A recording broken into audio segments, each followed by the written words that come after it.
Hey friend, here we are again. This time I want to start sharing to you the beginning of the journey to the priestess realm and remembrance for me in this life, and how all of this is actually weaving in the Heka activation, in this path with the life force activation transmission process, because it is a big part of how the Heka portals has come through me, and how my mission of service is refining and becoming more clear. And so there's a big part that has to do with the priestess path. And so I would love to start sharing. There's many beautiful stories about this that led me to the south of France, to Egypt and beyond. And I will try to share with you, with the words and with my memories, as much beauty and of that frequency as possible. So let's try this. Wow. So how did it even begin? Well, I remember that when I was a child, I loved all kinds of objects, gadgets. I always had different talismans, amulets, and I would have this full room of objects and all of these precious things that would mean the world to me. I didn't know why. I don't even remember if there was any wisdom behind it or something that it evoked me. But I remember that I had all these precious things, and they meant a lot. From all of these things, and I am from a little town, a little city in the south of France, where, at least in my family, Egypt, ancient Egypt, all of that was completely unknown. It was just one of those mysteries and wonders of the world, but absolutely unknown. But somehow, I have no idea how. Somehow there was a little ink, this very, very important and powerful geometric symbol that come from, and that we see a lot in the temples of Egypt, and actually is a cosmic key that opens dimension, what I found out way later. But I had this small ink in a metal form, and I had no knowledge about Egypt, but somehow I was telling people, this is the key of resurrection. That's what I was saying. This is from Egypt, and this is the key of resurrection. And I always had it. To this day, I'm 30 now, and I have no idea where it is. And I wish I knew. I wish I had kept it. It probably is somewhere in our house, but hopefully it comes up one day. So I have to say that even when I was a child, now that I know everything that I know, well, this key was supporting me. It was around here in my field. And so always as this little glimpse. To me now, today, I really profoundly know that that was Isis, the divine cosmic mother, that was already taking care of her daughter and already, just guiding me on the path in a very seamlessly and innocent way for a small child. So I have to say that she was always here, even though I didn't have the mental thought or knowing of that. Later in life, I've always been fascinated by the mystery of Egypt, but somehow I was never going into it. There was something that was kind of like, whoa, it's actually big, and I would not even go and check about it. But it was always somewhere and talking to me, calling me very, very slowly, all the way up until the moment it got very loud. And that was 3 years ago, I think, or 2 years and a half ago. The calling starting to feel louder. And it actually happened with one of my friends named Kia. He is channeling, he had a near-death experience a few years ago, and in that moment, Isis came to him. And since that experience, that really opened a lot, he has been channeling Isis, Mary Magdalene, and different goddesses or priestesses of Egypt, and transcribing the knowledge that he's been receiving. And so through his transcribes and channelings, he wrote a book a few years ago, a book where he was completely in service of channeling Mary Magdalene to know about her life quite in details. And so this book, Magdalene Tales, came to me as, I guess, the calling for Egypt was, or the priestesshood and the Isis lineage. All of that was probably in my field. I don't remember how much. I know that I had the Isis oracle, that it was just coming more and more and becoming more obvious to me, and so I would naturally just go towards it. And then Kia, who's very much holding the Egyptian frequency here in Bali, came into my field. So I think I went to him and I read his book. And when I read his book with the story of Magdalene and speaking as Mary Magdalene, it was such a deep recognition. It was such a deep resonance with the truth that was being shared in the book. And then the recognition of, wow, I know her. I know her life. I know her challenges. I know her hopes and dreams. And I know her devotion. Because Mary Magdalene was a very high priestess in the Isis temple, in devotion to Isis, and she has had quite the miraculous and powerful life as she embodied her true self and walked the path of service in her life, and of course serving with Jesus, Yeshua. So it's a whole story, but basically for me what happened in that moment was like poof, poof, poof. Everything just unlocked. It was so emotional, so deep, that in my core, in my bones, I know her. I know her story, I know her energy, I know her soul. So that was very new to me, that familiarity and that intimacy with her. And it started to feel like a big calling, like she was calling me home. And well, I think it was a week after I read the book, just like in a few days. It was just so good. I just online, my friend posted a podcast with a woman, and this woman is guiding in the priestess initiation different people in different sacred sites and temples of the earth. And as I'm looking at this video, I just have this instant yes in my body, where I stop the video, I go check on her website, and I see that I think it was 1 month later, she will be in the south of France leading a Magdalene journey, a Magdalene priestess initiation journey. That was the moment that I was supposed to be back in the south of France to visit my family. When I saw that, and I had no idea what priestess was or whatever, and when I saw that, I just knew. It was like, wow, she is calling me. Magdalene is calling me after she has opened up all these remembrances within me. She's now calling me home. And the south of France, I didn't know before that, but is actually a very sacred and powerful site, land, where Magdalene probably ended her life, actually after a big devotional life in the temples in Israel, in Egypt. She ended up with her daughter Sarah in the south of France with the Essenes, and she was in certain very specific place in Rennes-le-Château and those very particular caves where she would lead ceremony and she would share all her wisdom with initiates. And so many pilgrims nowadays keep going there and connecting to those lands and connecting to all the ancient wisdom that is stored in the rocks, in the land, in the castle. There's a lot there about her.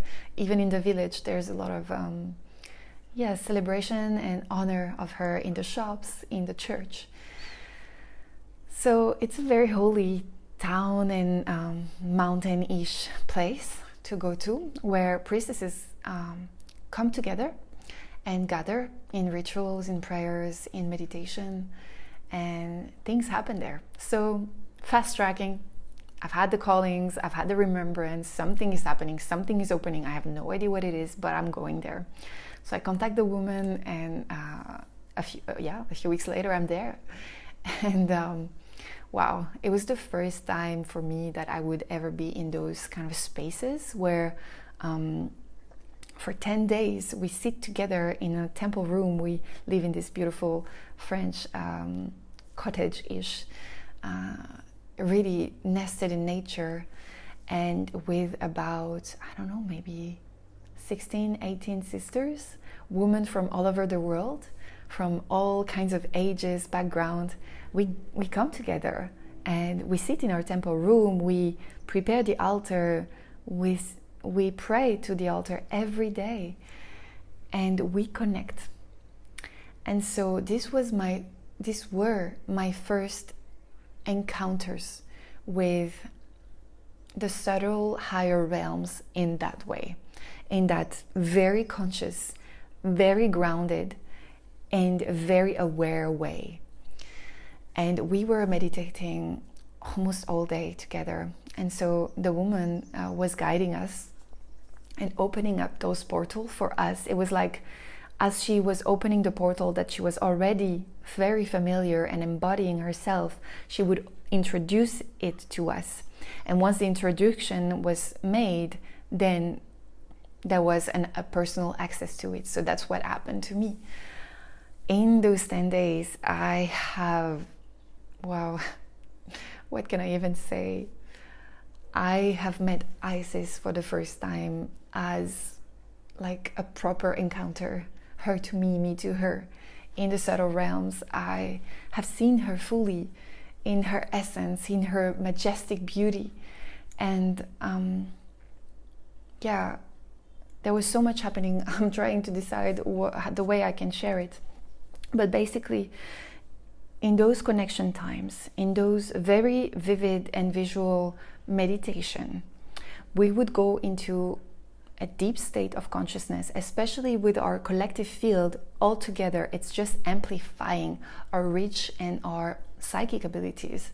And so for the first time, my vision, my clairvoyance would open, my clair hearing would open.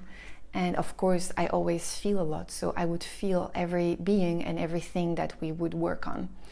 So I have met my higher self as a space, as a dimensional reality on a different frequency level. And I have met her, or that which I am in the higher realms.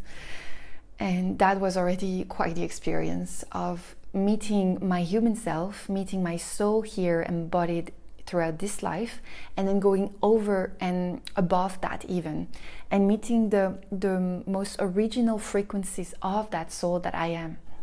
And so meeting the higher soul, meeting the oversoul, the bigger consciousness from which I am a part of, and then meeting the source frequency, the Sophia Christ. And so throughout this, we were working with angels. This is where I personally started a very beautiful relationship with Archangel Michael, the divine masculine that is such a powerful and great help to clear any kind of energies and different vibration or even densities in our bodies that once it is being cleared, we actually access our channel of light way more easier. So meeting him and having this experience of his power and his service to us, understanding also that all of this being, whether it's the archangels, the ascended masters, Isis, even Sophia Christ, the goddess, all of these are not something like that is completely out of reach, and that they don't have time or like enough reason to help any of us.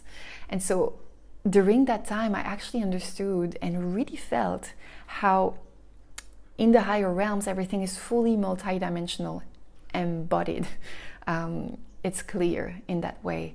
And so there is no time or space. There is no past or future. There is no here or there. Everything is happening all at once, and it's an infinity of that. So I really, really sink deep into that truth and that understanding that when we call this higher consciousness, they come for us. Whoever we are, wherever we are, whatever it is for. When we come from a pure heart, asking for help, they will be there. And they can be there for many of us, millions, billions of us, all at once. That's the power of this very high consciousness.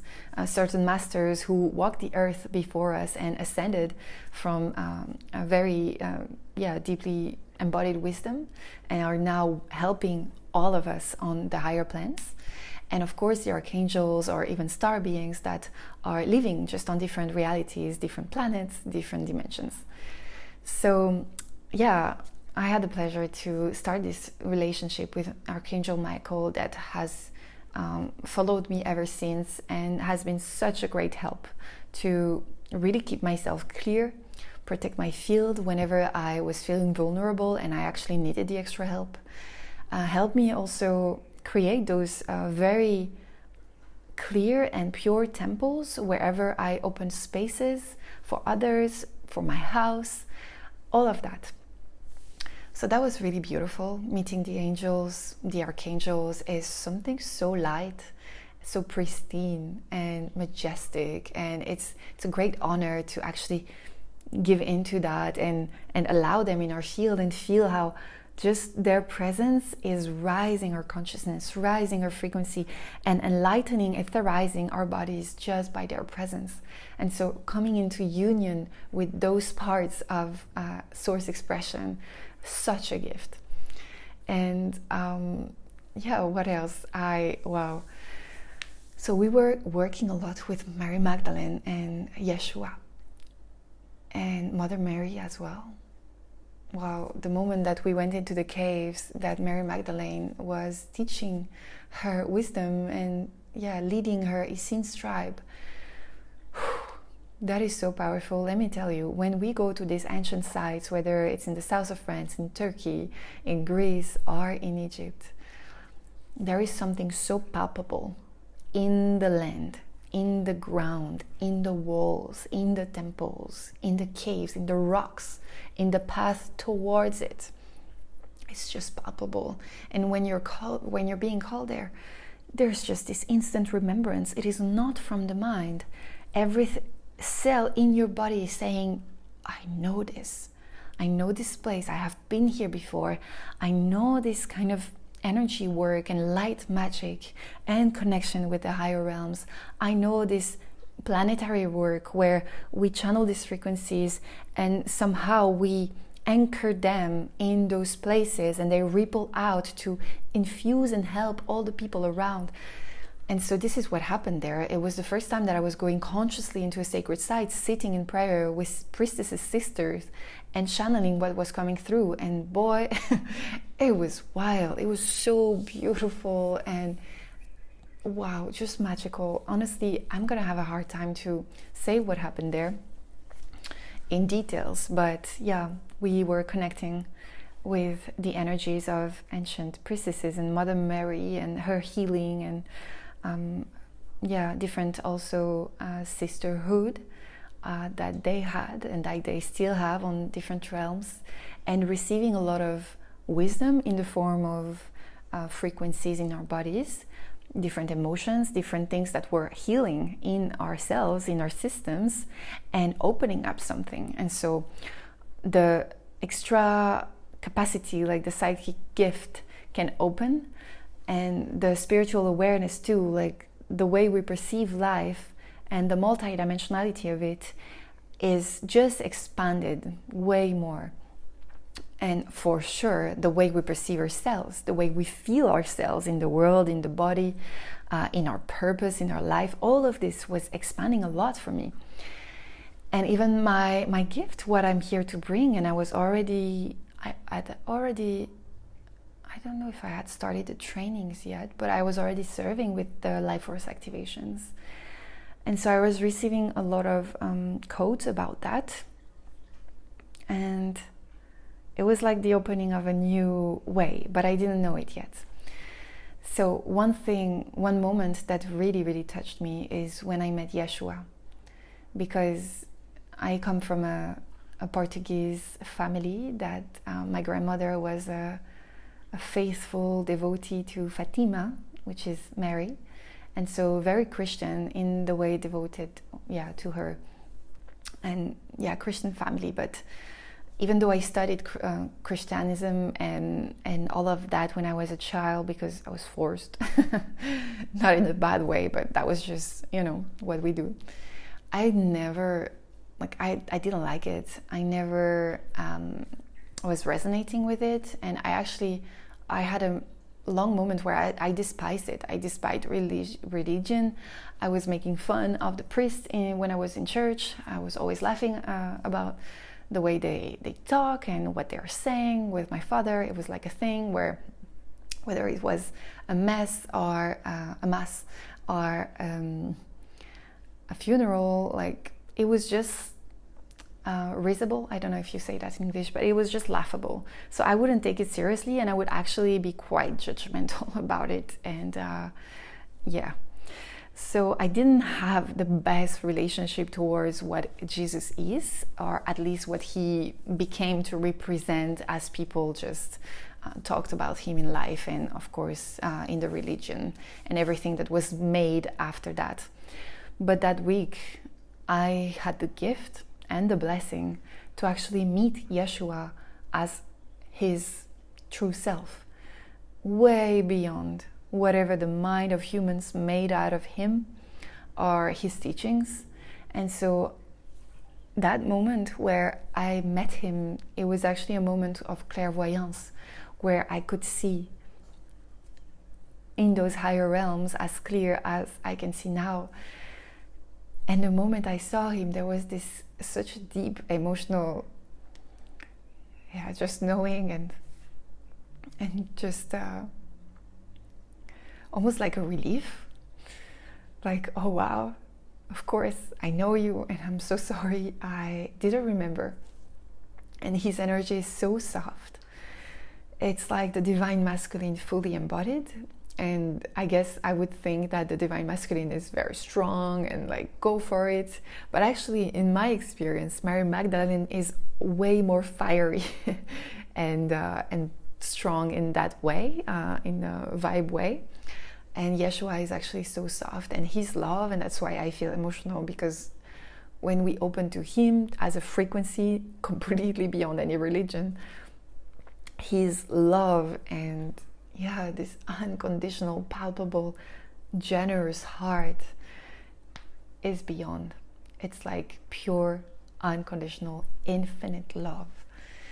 And it just comes as this big wave of remembrance. Wow, this is it. This is source energy. This is the Christ energy, the unity, the purest love of all, the divine union within. And of course, Mary Magdalene and Yeshua, they represent that divine union within as well.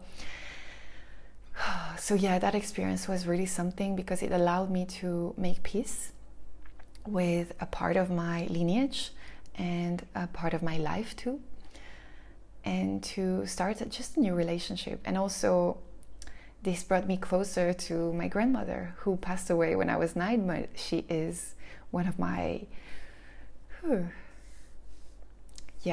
guides, and she's this immense light. And those 10 days when I was connecting to all these energies beyond religion, beyond what was blocking my mind to go see that, and to also understand her, well, I was finally feeling so close to her and understanding.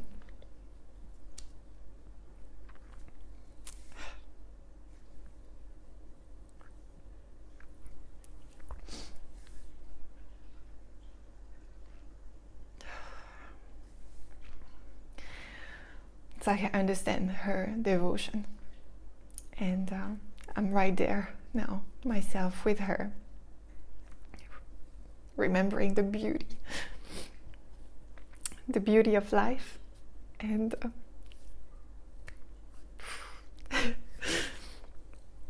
the immensity of source, of God, of the divine, and all these powerful higher energies that were always here and are always here to guide us, to help us, and to send us any support, any guidance that we need to fulfill our purpose, to feel us in union with the one, with the divine, and to serve, of course, life and others, so that we may all remember this truth.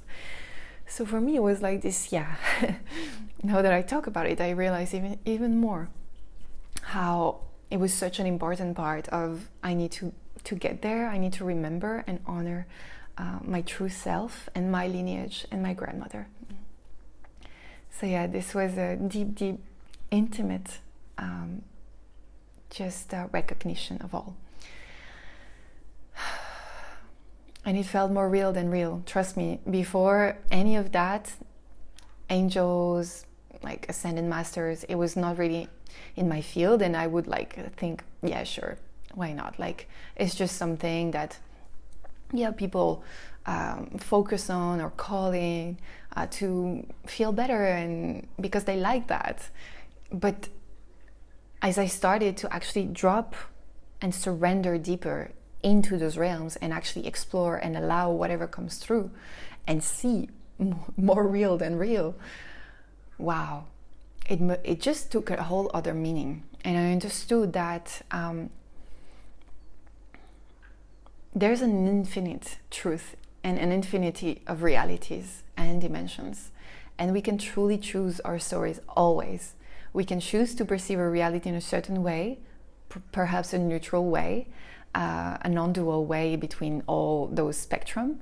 We can choose to see the reality from a very human way, where we really focus on the 3D, the physical, the density, and there's only that truth, what most of us have been doing for the last decades, hundreds of years, living in the old paradigm, as we call it. And we can also choose to leave from this perception of the higher realms and all these different realms, actually, and just allowing that to be a part of our own reality, because we choose to see it. And so as we see it, we give it energy and we allow it in. And as we surrender to that, we then allow those higher frequencies, a little bit like life force activation. When we surrender our minds, our doubts, whatever is in the way of receiving something new, something higher, we actually can receive that. And then it shows us a different thing. And then we can, choose how we feel about it. I didn't have to choose, because it felt so right and it was so real and so magic. And I was feeling like myself more than ever. And so there was this moment where I merged with Isis. I met her grandeur, her majestic beingness, her divine mother essence, goddess, her pure magic, her golden power. And there was this moment where we actually merged. I of course opened my wings those 10 days, and I finally felt myself as this angel self that we all are. But I felt her, and one day where I was merging with Isis, it was like, oh my God, yes, this is it. It was another part of me that was coming back to me. And I was feeling her not as something outside, and this is actually something I highly recommend, to never see them as something outside. They are a part of us. Like right now we're embodied in this body, in this one storyline of soul and all of that, but inherently we're really one. And so when we connect with these frequencies, let's remember that they are from within and we are them. And that's actually as a teaser of another story I will share with you in a few episodes. That was my most beautiful, truthful, spiritual experiences, and divine grace that I was offered. But it was another part of me that was coming back, and I felt like I was connecting with the sun, of course, always a lot. I felt like I was remembering I was a daughter of the sun, a daughter of Isis, a sister, daughter of Mary Magdalene. Everything is just one and the same. And the pieces were coming back more and more.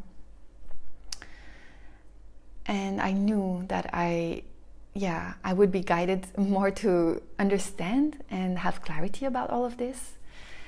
And of course, I'm just now remembering that with all the priestesses and the sisters there, we would go to hang out in Rennes-le-Château, in Rennes-les-Bains. There are these beautiful river streams where we could just be our goddess selves and be the priestesses and just be the divine feminine flowing in nature. And that was also the first time for me that this was real in that way, in such a simple, embodied and full way, where we connect with all these energies, we anchor them in our being, we feel all of that in who we are, and then together we just play. We play with the elements, we play with life in the knowing of the goddess inside. So very special. I will just finish by telling you the stories that led, the guidance that led the next story. Around the end of this journey, we were introduced to the Akashic records. So we were introduced in how to go there, and before going there, we had to prepare a series of questions, because in the Akasha record, you can ask any kind of question. It's like the infinite library of all that is for Earth. All that ever was and all that ever will be. So we can see it as books. There are many books there. There is the book of my soul, the book of your soul, and we can ask questions about where we're from, what's our purpose, and different things. So that was a very strong moment. When I went into the Akasha records, I had prepared a serial question, and I received different visions, very clear, those moments that I call omens, where I'm being given the most vivid and realistic vision ever, and it's undeniable, and it's always a gift. And so I remember I asked,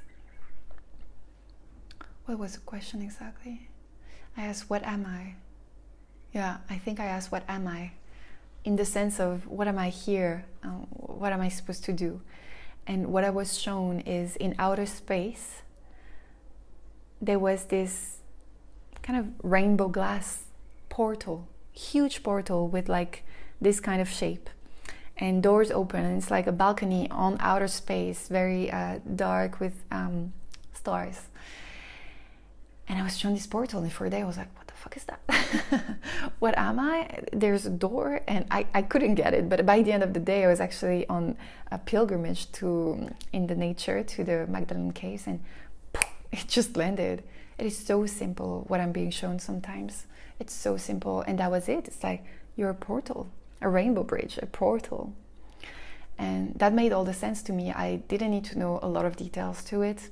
Once I know that I am a portal, then I can just allow that and see how this unfolds. Another vision that was given to me, and that was really, wow, overwhelmingly beautiful. I think I asked, what is the peak of my mission on Earth? What is the highest form of the mission I have to realize here on Earth? And I was shown something very simple. It was a desert, a very grand, white desert. And I was walking. I didn't have any things on me. I had a scarf. It was my body, this face. Not very old, actually, very similar. And I was walking in the desert, and I was like this. And I was doing this like, come on, with like the most innocent child smile to thousands, maybe millions, I don't know, so many people. And I was just like, come on. And together we would walk into the desert, and we would go towards somewhere. So to this day, I don't know if this is a metaphor, if this actually will happen.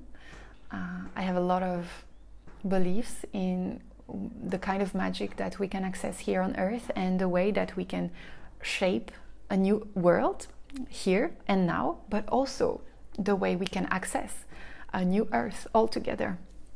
So I don't know how exactly we will go through that portal. We're already doing it in a way, but there is a possibility that the portal just expands into more etheric ways, and where 5D and 3D kind of come together, and through the 3D and with the 5D we actually enter a new space, a new dimensional space here on Earth. So who knows, but that was really beautiful. And then the last part, and that was grace opening, at least in my perception. All of a sudden, I remember this one time we would access the Akasha record, and it was like, oh, my mind was present and I couldn't really surrender.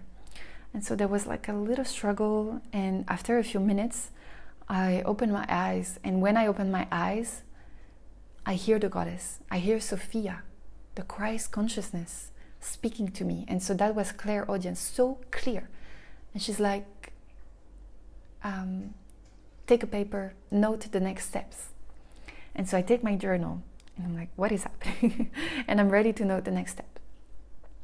And she says that she's going to tell me what are the next steps for me. And it was the end of my journey there. She said, step number 1, you need to pray. Okay, step 1, you pray. Step number 2, you need to go to the Mecca. And as soon as she says that, I'm like, what is the Mecca? So I know, go to the Mecca. And she says, it's Egypt. You need to go to Egypt, the mothership, the motherland. And when she says that, I knew that the woman I was with in the south of France, she was giving another journey in Egypt 3 months from there, 3 months from that moment. And so I asked, I'm like, should I go with the woman? And she said, yes, you should go in November 2023. And that moment was everything. I didn't know it at the time. It felt so grand, like in a movie of Quest, when you have the divine God essence talking to you and giving you the next quest. And it was truly that. It felt like it, and it was that. And I just knew that after this I would go to my parents' place. I stayed, I don't know what happened actually. I think I may have gone to Ibiza. I don't know. I did a few things that I was called to do. But I knew that in November I was going to be in Egypt, and I was going to listen.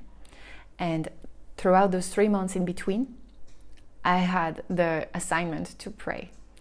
And pray meant to be in the same frequency I was already in that one moment of channeling. Stay in that high frequency. Stay connected with the angels, with the ascended masters. Stay connected with Isis and your angelic self, your wings of light. And be patient. Receive all the callings. Receive all the guidances, the messages, and the assignments, because trust me, in those 3 months, a lot came through, and I had different missions to fulfill when I would go to Egypt. So this is what I will share with you in another episode, because it's very dear to my heart. It's a quite intense journey, and yeah, that's like the divine quest as we listen and as we choose to devote ourselves to. So thank you so much for listening all the way. I know these formats are a little bit long. I don't know if you guys that are listening are liking this long format. For me, it's really hard not to talk that long, to shrink it. It's really hard because I want to share the truth. Somehow I am sharing very publicly and openly my most personal stories. And today, I guess I went really deep into my intimate feelings and life. And I don't know, I just feel like it's right. I have no agenda. I just felt like, of course, 2 years ago, this podcast needed to be alive. Life is a blessing, to share stories of hope and magic and have that more known in the world. And I've seen how it already helped many of you to hear stories and resonate and feel how your life is similar, how sometimes the leap of faith that you have to do, well, you're encouraged to do them because there's a lot of beauty behind. So yeah, it's really coming from that intention of 2 years ago of sharing those stories, and now it's actually about being super open and raw and authentic in all the mystery, all the magic that is actually happening in my life and in the life of the people I meet. So there will be more to it, because I just feel it's right to share this way. Let me know, honestly, in the comments if you want to talk about some topics in particular, if you want to dive deeper, if you have any prompt or suggestion also for me, that would be lovely. And later I will tell you more about the cosmicery that happened in Egypt, and meeting different light brothers and sisters, and receiving more assignments, and going on to crazy quests and missions around the world to fulfill my destiny, and to anchor the Christed heart, the Christ energy, the unity frequency, the one that I told you that Yeshua holds. Well, this is who we really are and who we came here to be. Divine union, again, within ourselves, with God, with Source, which is pure love, pure light, and unification. So yeah, many stories to come about those, and anchoring this light on earth and in our hearts. I love you so much. Thank you for receiving me and these stories with an open heart. I wish you a wonderful, wonderful day.